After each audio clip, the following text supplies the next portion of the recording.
Hola, hola, buenas tardes amigos y amigas, soy Sebastián Izquierdo, esto es Capitalismo Revolucionario y hoy día les voy a hablar un poquito de la pregunta que me hicieron ayer. Pero antes quisiera decirles lo siguiente, y ustedes me dicen, oye, podría hacer un video sobre esto, podría hacer un video sobre el otro, en los distintos comentarios, pero yo necesito aporte, porque me toma tiempo y me encanta, pero me toma tiempo y me toma... tengo que hacer un espacio, pagar un internet, etcétera. Entonces les quería pedir si acaso podían ponerse las pilas con los aportes, con los depósitos, porque han estado muy flojos y no les cuesta nada de repente depositar 1000 pesos, al otro 1000 pesos, el otro 2000, el otro 5000 y se va juntando una masita con la que yo puedo hacer cosas. Pasando al tema central, la gente me pidió que explicara por qué el sistema financiero actual es socialista. Entonces ahí entramos nuevamente a discutir un problema de definiciones respecto del socialismo y el capitalismo. El socialismo y el capitalismo suelen definirse como sistemas. Y el problema con los sistemas es que los sistemas no son tangibles, sino que son una sumatoria compleja y muy intrincada de algo muy simple que son las relaciones. Y como los seres humanos establecemos cientos de relaciones diarias y somos miles de millones, entonces los sistemas suelen ser complejos y no tener relación con ideales específicos, ¿no es cierto? Por lo tanto, para entrar a entender los sistemas tenemos que entrar a entender las relaciones y en el sentido de las relaciones, cómo son estas manipuladas, formadas, construidas desde las leyes. Antes de avanzar en este tema, me gustaría responder a esta gente que me quiere imponer sus definiciones de capitalismo, que son personas normalmente que vienen del ámbito del marxismo duro, que quieren imponerme definiciones de capitalismo que ellos consideran que son las válidas sin mayor excusa de que tienen un cierto número de intelectuales y académicos que están más o menos de acuerdo en eso, y normalmente todos esos intelectuales y académicos son de su bando y eso no es un argumento. Y se puede discutir sobre la definición de los conceptos, sobre todo de los más complejos como el concepto de capitalismo, y para discutir esas definiciones de conceptos tenemos que entrar a observar el significado mismo de la palabra, que normalmente tiene una raíz etimológica, histórica, y luego entonces comenzar a desentrañar el concepto tratando de entender qué significan las palabras que componen el significado de la palabra que estamos usando. Ese por lo menos es el método que yo utilizo y me parece que es el método más práctico. Una relación capitalista es una relación libre de fuerza en la cual priman los derechos de propiedad. Y una relación socialista es una relación donde prima la fuerza y se basa, al menos discursivamente, en la búsqueda del bien común. Cualquier persona que diga defender el capitalismo y que alegue que el capitalismo trae bien común, no defiende el capitalismo. Porque un capitalista, en términos ideológicos, claro, no un capitalista en términos de la función social, que es aquel que posee y administra capital, sino capitalista en el sentido ideológico, es decir, aquel que defiende el capitalismo como sistema, defiende el capitalismo bajo criterios de justicia abstractos, no bajo criterios de bien común. No, el bien común un capitalista es por definición un ateo del bien común, no cree en la existencia de esa divinidad que nos tratan de meter por la boca las distintas variables de socialistas desde la UDI hasta la Unión Patriótica. En ese sentido, incluso José Antonio Cast en este sentido es un socialista, en el sentido de que cree que existe tal cosa como un bien común, lo cual es absurdo. Bien. No voy a entrar a refutar el bien común porque de esto no se trata esta situación actual, sino que este video se trata de por qué el sistema financiero actual es socialista. Existen varios factores dentro del sistema financiero que no responden a las lógicas capitalistas y que de hecho contaminan y destruyen las posibilidades de una cooperación pacífica y realmente capitalista en términos del mundo financiero. La primera, la más antigua, sería ese privilegio que se le ha concedido a los bancos por parte originalmente de los reyes en el proceso de la expansión de las colonias europeas, a hacer uso en forma de préstamo de los depósitos a la vista de las personas, la cual es una violación de los derechos de propiedad. Y para mayor información al respecto pueden estudiar el libro de Jesús Huerta de Soto, Dinero, Crédito Bancario y Ciclos Económicos, que expone muy bien los argumentos tanto jurídicos como de justicia respecto de por qué esto va contra los derechos de propiedad y por qué esto en el fondo es un sistema, es una cuestión socialista. El argumento fundamental para permitir que los bancos presten los depósitos es precisamente un argumento de bien común. Dice que aumenta la cantidad de crédito y por lo tanto la cantidad de inversión, y eso sería beneficioso para todos. Eso es un argumento socialista, es un argumento de bien común, es un argumento de planificación central, de ingeniería social. No es un argumento de derecho, como son los argumentos capitalistas, que dicen, vale, ¿de quién es esto? Vamos a preguntarle a él qué quiere hacer con eso. Las personas cuando depositan su dinero, normalmente depositan su dinero para que esté custodiado, no para que sea prestado a terceros, con la diferencia de los depósitos a plazo, que en realidad son contratos de ahorro y préstamo. Siguiendo con esta lógica, vamos a ver qué otro tipo de situaciones dañan la integridad capitalista de un sistema financiero actual. Y son muchas, vamos a seguir con la siguiente. Y los impuestos a las empresas es una situación súper dañina para un esquema capitalista, porque el impuesto a las empresas no solo representa una esclavitud por parte del capital y indirectamente de los dueños del capital, debido a que se les va a extraer parte de sus ganancias, sino que eso genera distorsiones y afecta al mundo financiero, y eso lo podemos, cualquiera que haya estudiado finanzas conoce, ¿no es cierto?, este premio Nobel que es Modigliani y Miller, que es un teorema que expone cómo en una economía sin fricciones, y sin fricciones significa sin regulaciones ni impuestos, y sin riesgos, el financiar una empresa con deuda o con capital propio es lo mismo. Ahora, no es así. ¿Por qué? Porque hay fricciones y hay riesgos. Luego, ¿qué pasa cuando incluimos la fricción? Sobre todo, digamos, el impuesto. Cuando incluimos el impuesto a las empresas, resulta que la necesidad de financiarse con deuda aumenta debido a que baja la carga tributaria, porque el interés sobre la deuda es deducible de los impuestos a las empresas, lo que significa entonces que tu empresa, si mientras más deuda tiene, ceteris paribus de riesgo, igualdad de riesgo, más vale en el mercado de capitales, tiene una mayor cotización porque tiene un flujo de caja superior. Eso sería en términos de los impuestos. Eso es como afectan los impuestos a la empresa de forma socialista, es decir, desde la fuerza y desde la idea del bien común al mundo financiero.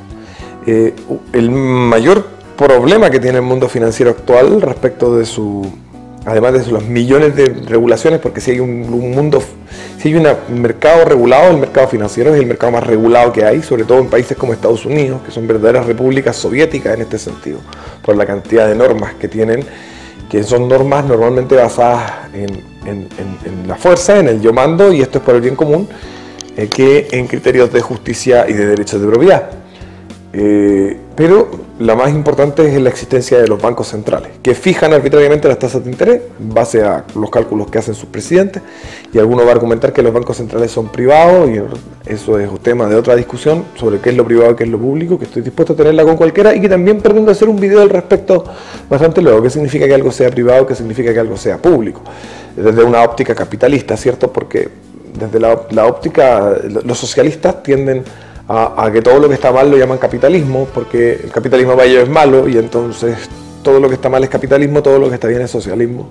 Pues tiene el descaro de decir que los países nórdicos son socialistas, etc. Y al mismo tiempo decir, no sé, porque Chile es capitalista, no sé, tienen todo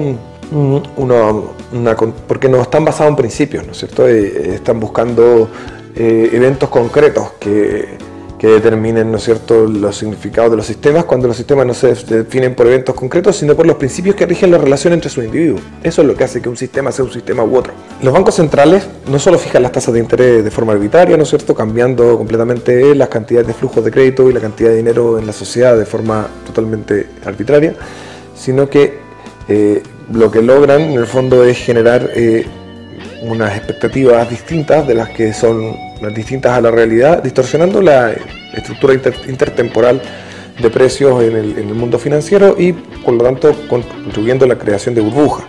No solo eso, sino que además generan una inflación que produce lo que se llama una desigualdad inorgánica. Aquellas personas que tienen un mayor acceso al crédito fresco, nuevo, recién creado, que no tiene respaldo, tienen un dinero que vale más de lo que realmente vale una vez que comienza a distribuirse por la sociedad, porque va perdiendo el poder adquisitivo de todos los dineros, incluso de aquellos que jamás nunca llegan a recibir, ¿no es cierto?, estos billetes de nueva creación. Entonces estas personas que tienen acceso a este crédito barato lo tienen por medio de sus contactos con los bancos o con el Banco Central, Luego dices, vale, pero en un sistema monetario sano, es decir, con patrones metálicos y de competencias monetarias, existiría lo mismo. Gente que es amiga de los banqueros y por lo tanto tiene acceso al crédito.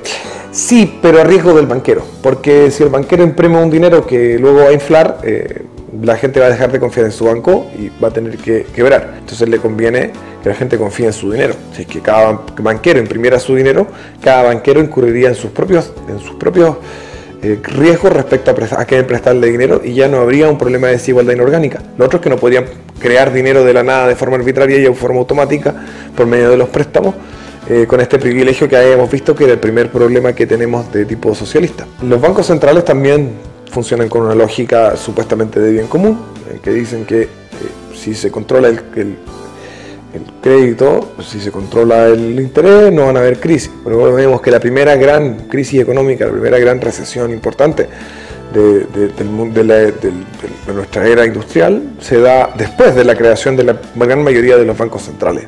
Por lo tanto, no tiene pies ni cabeza la situación. La idea esta de que las regulaciones financieras de los bancos centrales y los impuestos a las empresas existen porque han habido crisis económica es falsa, porque surgen antes de las crisis más importantes y de hecho son las causantes de las crisis más importantes. Nuestro sistema financiero entonces se encuentra totalmente socializado, ya sea por los bonos de deuda que emiten los gobiernos, que fijan, ¿no es cierto?, un estándar con las tasas de interés propias de los mismos, fijan unos estándares de ganancia para todo el resto de la economía, y eso también es una forma de planificación central, también se hace por la fuerza y también tiene por lógica el bien común. Ya sea por eso, por los bonos de deuda, por la regulación financiera, que es vastísima, es el mercado más regulado, como les decía, ya sea por el dinero fiduciario impreso por el gobierno, que pasa directamente a los bancos a través de su multiplicación con los depósitos, etcétera, y que llega, ¿no es cierto?, a las manos de personas que son cercanas a los banqueros, porque los banqueros prestan sin riesgo. En el fondo, la socialización de pérdidas ha hecho que los banqueros puedan prestar a cualquiera sin tener riesgo de quebrar. Entonces prestan más a sus amigos y menos al resto. Y al final todos pagamos los platos rotos porque todos los depósitos se encuentran garantizados por medio del Estado y por lo tanto por medio de impuestos. Así que hay una socialización de pérdidas total. Esa socialización de pérdidas, que no debería existir en un sistema realmente capitalista basado en los derechos de propiedad y en los principios generales del derecho, es una... O sea, no sé si estoy planteando bien el cuadro general. Un sistema financiero capitalista, estrictamente capitalista, tendría solamente regulaciones contra los fraudes, como los esquemas Ponzi, que los candidatos de izquierda pretenden implementar a través del sistema de pensiones. Tendría una legislación basada en los derechos de propiedad. El Estado no imprimiría el dinero, el Estado no obligaría a usar una divisa u otra, sino que serían los bancos los que imprimirían su propio dinero y las personas las que elegirían en los intercambios diarios qué dinero van a utilizar, el de qué banco. Y los bancos, para que las personas creyeran en su dinero, que bien podrían no respaldarlo en nada, pero no creo que la gente les crea, tendrían que respaldarlo en algún patrón metálico que le dé sustento, ¿no es cierto?, a la promesa de esos billetes que están imprimiendo. Con esos riesgos no podrían prestar a destajo y a diestra y siniestra y a cualquiera.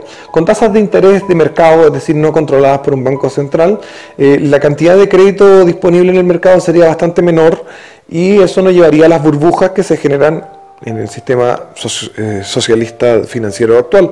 Luego, el dinero el dinero que podrían prestar sería exclusivamente o casi exclusivamente aquel que reciben en depósitos a plazos y ahorros, debido a que los depósitos a la vista, ¿no es cierto?, tendrían la obligación de ser devueltos sin garantía fiscal, sin garantía estatal de depósito. Es decir, las personas cuando van a buscar su depósito a la vista, el banco tiene que tenerla. En ese sentido, el banco, claro, podría hacer un poco de multiplicación bancaria utilizando reservas del 80 o el 90%, pero sería muy riesgoso para sus finanzas propias el llegar a tasas de reserva del 60 al 50 o menos, porque si la gente va a buscar sus préstamos podrían entrar en problemas de liquidez con su propia moneda. El otro problema es que si llegasen a generar esta expansión con su propia moneda, podrían inflar su propia moneda respecto de las monedas que están emitiendo los otros bancos y por lo tanto las personas dejarían de preferirla y desencadenarían el proceso en que las personas irían a buscar su metal para llevarlo a otro banco. Eso sería un sistema financiero neta y absoluta completamente capitalista. En una economía mixta como la actual, existen sistemas, partes del sistema que son completamente capitalistas y partes del sistema que son completamente socialistas, y la gran mayoría de las partes que son mixtas. Y en el caso del sistema del mundo financiero, existe una máscara capitalista, porque cualquiera puede entrar, comprar, vender, etcétera. Se respeta hasta cierto punto los títulos de propiedad de cada persona sobre las acciones, sobre las empresas que posee, sobre los títulos de deuda, pero detrás, ¿no es cierto?, hay un entramado de violencia estatal por medio de unas regulaciones perversas hechas para beneficiar a unos pocos, pero con el discurso socialista del bien común. Es por eso que nuestro sistema financiero es un sistema financiero socialista, porque no se adhiere completamente a los derechos de propiedad, a la propiedad privada, a los principios generales del derecho.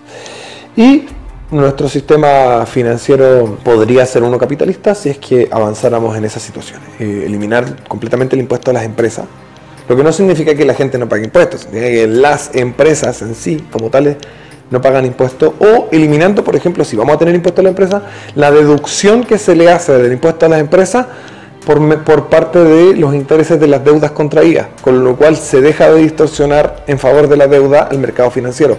Lo segundo, eliminando el dinero fiduciario de emisión estatal y de curso forzoso, y permitiendo que cada banco genere su propio circulante y que cada persona elige con qué dinero va a comprar o vender. La tercera es eliminando toda la regulación superflua e innecesaria, sobre todo las de monopolios que generan serias distorsiones. La cuarta sería eliminando el Banco Central y la fijación de las tasas de interés. Y más o menos con todas esas reformas, una reforma muy potente, muy integrada y muy profunda, podríamos llegar a tener un sistema financiero que sea capitalista, o que se asemeje a un sistema financiero capitalista. Esto ha sido Capitalismo Revolucionario. Recuerden depositar, compartir y toda esa hueá. Esperemos que les haya gustado y que nada, pues agradezcan, porque me dicen, oye, haz un video sobre no sé qué, y bueno, yo lo hago y la cuenta sigue vacía, y eso no es muy honrado. Tengan todos una excelente tarde. La revolución necesita de tu ayuda. Deposita, suscríbete, comparte los videos, apórtanos en el Patreon para que podamos seguir luchando por la libertad.